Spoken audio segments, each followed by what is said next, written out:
Picture this: an older person you love takes a fall. They hit their head, but, they get up, they say they're fine, maybe there's a little bump. It seems so minor. But what if that seemingly harmless fall has just kicked off a hidden, deadly countdown? Well, that's exactly the hidden danger we're going to unpack today. So here's the big question, right? This is a huge medical puzzle. You see it in emergency rooms all the time. Two people can have very similar injuries, but their outcomes are worlds apart, all based on age. So what is going on that makes a head injury in an 80-year-old so much more dangerous than the same injury in a 30-year-old? The answer, it turns out, is not as simple as you might think. It's not just about, say, more fragile bones or anything like that. To really get our heads around this deadly paradox, we have to look inside the skull and see how things change over a lifetime. And that brings us to the first major clue in this whole mystery. And this is where things get kind of counterintuitive. The problem actually starts because the brain has more room inside the skull. Yeah, you heard that right. Let's dig into what that actually means. You see, as we all get older, our brains naturally and very gradually get a little bit smaller. It's just a normal process. It's called age-related brain atrophy. And this shrinking creates a little bit of extra space inside the otherwise rigid, bony skull. And you can really see the difference here. In a younger person, the brain is a really snug fit inside the skull. There's almost no wiggle room. But look at the older skull. Because of that atrophy, there's a noticeable gap. There's empty space between the surface of the brain and the bone. Now, you'd think a little extra room might be a good thing, right? Maybe some extra cushioning. But no, it's the exact opposite.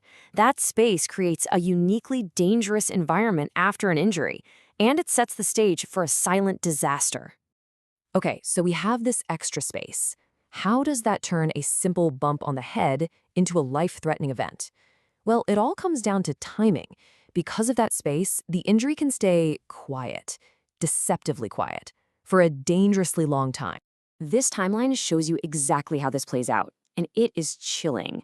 In a younger person with that snug brain, a bleed inside the head quickly builds up pressure. You see symptoms, headache, confusion pretty fast, usually within 24 hours. But in an older adult, that extra space acts like a reservoir. It can collect a huge amount of blood before there's enough pressure to cause any symptoms at all. We're not talking hours, we're talking days or sometimes even weeks later. So let me be super clear about this. That delay is not a good thing.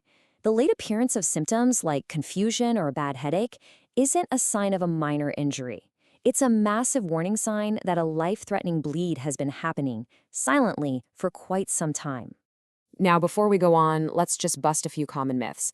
Some people think, well, maybe older adults just have less blood.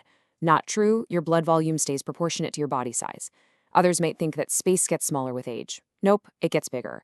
And the most dangerous myth of all is just dismissing confusion after a fall as a sign of dementia. The reality is so much more complex and frankly more dangerous. It's not one single thing that's going on here. It's a devastating 1-2 punch that makes these injuries so incredibly lethal. And this brings us to the second, less obvious part of this puzzle. It's like a two-front war is being fought inside the body.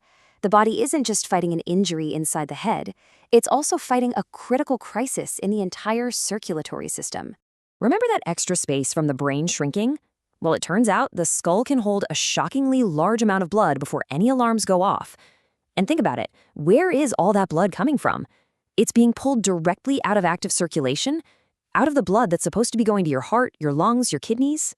And when you lose that much blood from your circulatory system, even though it's technically still inside your body, just in the wrong place, your body can go into something called hypovolemic shock. This is a catastrophic failure where your heart can no longer pump enough blood to keep your organs alive. It is a full-body emergency. So let's just walk through this deadly chain of events. First, you have the head injury. Second, that large, silent bleed begins, filling up that empty space in the skull. Third, all that blood loss from the rest of the body leads to shock. And finally, you have the body trying to deal with two catastrophic problems at once, crushing pressure on the brain and a total circulatory collapse. And look, this chart just says it all. A traumatic brain injury on its own, it's bad. The mortality rate is high. But when you add hypovolemic shock into the mix, the mortality rate absolutely skyrockets. It is this combination that is the real killer here. So we've unraveled the science behind this deadly geriatric puzzle. We've solved the mystery. But what does this all mean in the real world? What is the one thing, the one red flag we absolutely cannot afford to ignore? We know what's going on now. It's that vicious combination. The brain shrinks, creating space. That space allows for a massive, silent bleed, and that bleed leads to a dual crisis of both brain pressure and body-wide shock. And this right here, this is probably the single most important takeaway from this entire explainer. Any change in mental status, I'm talking confusion, drowsiness, being more irritable, anything, after a fall or a head knock in an older person should be treated as a medical emergency.